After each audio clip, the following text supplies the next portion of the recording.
Hello, friends. This is Dave Hurwitz, executive editor at ClassicsToday.com, here with the least important recording projects ever. Oh boy, is this one totally insignificant pimple on the rump of classical music. Here it is. It's the Claudio Abbado Symphony edition. Now, I have done videos about Claudio Abbado thingies endlessly since I started this channel merely 3 years ago. There has been box upon box upon box upon box upon box of Claudio Abbado stuff. There was his London stuff, his Vienna stuff, his Berlin stuff, then the complete DG thing for $1,000 and all that stuff. And in the meantime, there have been sub-boxes devoted to various composers, devoted to Mahler and Bruckner and all those people.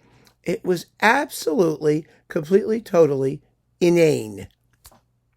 I mean, all of this stuff, the same stuff, over and over again, repackaged or whatever. Then there were the opera boxes. It's just crazy. So what the heck is this for? I mean, you can get all of this somewhere else, and most of it in inexpensive little boxes, and some of it is just bad. So why would you want to get a big box that has a big box of partially bad when you can get little boxes of really good? That's what makes this totally insignificant. And I'm going to go through it very, very quickly, tell you what's in it. There's 41 CDs and just thousands and thousands of things here. Well, let's see what we've got here. Okay, so we've got Mozart, Symphonies 29, 33, 35, 38 through 41. Abbado was a lousy Mozart conductor, aside from opera, because he was always very good when it came to opera number one and number two. There's such a difference between being an accompanist and having to take center stage. His Mozart was always fussy and mannered and dull, insufficiently rhythmic. He should have played it like he played Rossini.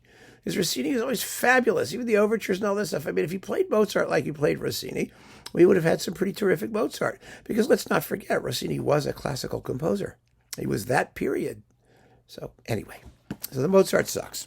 And it's with Orchestra Mozart, an orchestra that he founded in order to play his sucky Mozart. Then we've got Haydn, Symphonies 93, 96, 98, 100 through 103, and the Sinfonia Concertante, which is 105, if you want to give it a number. His Haydn sucked as much as his Mozart sucked. It really did, and for the same reasons. This music doesn't need his intervention. Just about everything he does, every impulse he has in this music is demonstrably inimical to what the music is trying to express, damaging to what the music is trying to express. So the Haydn sucks. Then we've got Beethoven. Okay, so remember all of the Beethoven editions. Who's doing this? I'm just curious. The Beethovens are with Berlin. Okay. Now, there was, remember, the boring, sucky Beethoven cycle, which he issued with great fanfare and massive PR from Deutsche Grammophon. Then they withdrew it a year later, and they replaced it with the soundtracks from the video Beethoven cycle he did in Berlin. It made them in Italy, which was much better. Really just much, much, much better.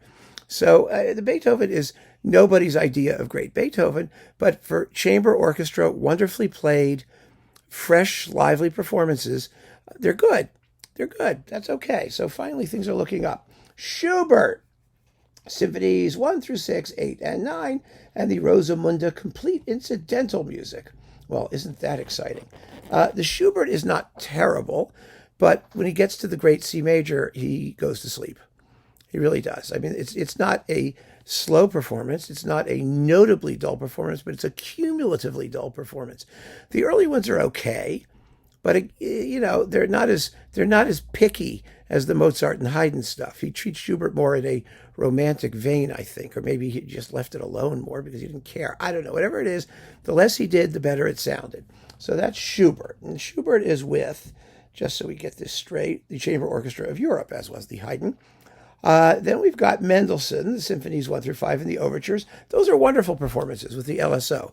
Abbado was always a terrific Mendelssohn conductor because Mendelssohn was a composer who was as fussy as Abbado was as a conductor. So when two fuss budgets get together, wonderful things can happen because Mendelssohn's music responds to the kind of pointing and detail and things that Abbado likes to do. He doesn't have to do much to it because it's all written in there already. You know what I mean? You get it? And the overtures are really good. So that's really nice. There's some question among cognoscenti, among whom all of you rank, I know, about the sonics because they're kind of early digitals and they were a little bit glassy. They don't bother me. The sonics don't bother me particularly. And the performances, I think, are very, very fine. Some of the best stuff he did with the London Symphony. But, of course, it's in the London box or in the Abbado Mendelssohn box. Okay. Brahms, Symphonies 1 through 4, Serenades 1 and 2, the Tragic Overture, Haydn Variations, Nenia, and the Schicksalslied. Definitely the best thing Abbado ever did in Berlin. It's a fantastic Brahms cycle. It's beautiful, absolutely beautiful. He never puts a foot wrong anywhere. It's lyrical, it's expressive, it's lovingly shaped, it's fabulously played. It was quite well recorded. Abbado never made a bunch of records. But you can get them separately in the Abbado Brahms box. So why not get that? And don't forget the rest of this stuff. Bruckner, Symphonies 1, 4, 5, 7, and 9. Well, some of these were good, some of these were not. The best things are the first, which he recorded like 3 times. He really had a feeling for Bruckner's first symphony.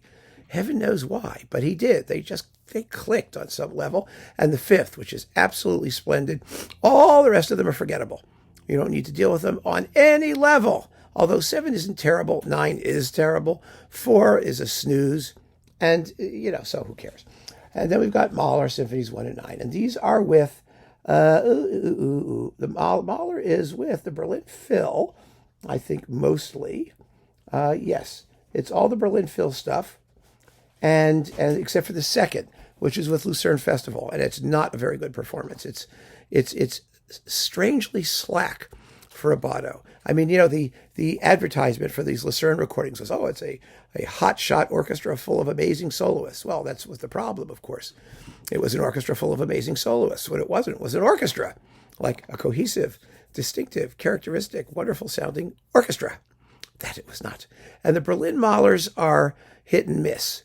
I like some of them. I really do. I liked, for example, his 9th very much. I think the 6th was pretty good. His first in Berlin was very good. There were some good things there. But as with so much of his other work, I find his Mahler to be either underplayed, undercharacterized, or just mannered.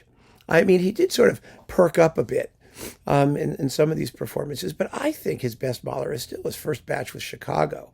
I mean, he did a very good second, a very, very good 5th, a very good 6th, a very good 7th. I mean, those were all very fine performances. No reason to replace them with these other ones. But of course, Berlin is Berlin, and Abbado was there. And so there you have it. One of the least important recording projects ever. And I am not kidding. This is totally, completely, utterly unnecessary. That's probably still around too, because labels tend to leave around the unnecessary stuff because they don't sell it. So maybe it lingers and they delete the necessary stuff. That's how the classical music industry works. So keep on listening, friends. Thank you so much for joining me. Take care.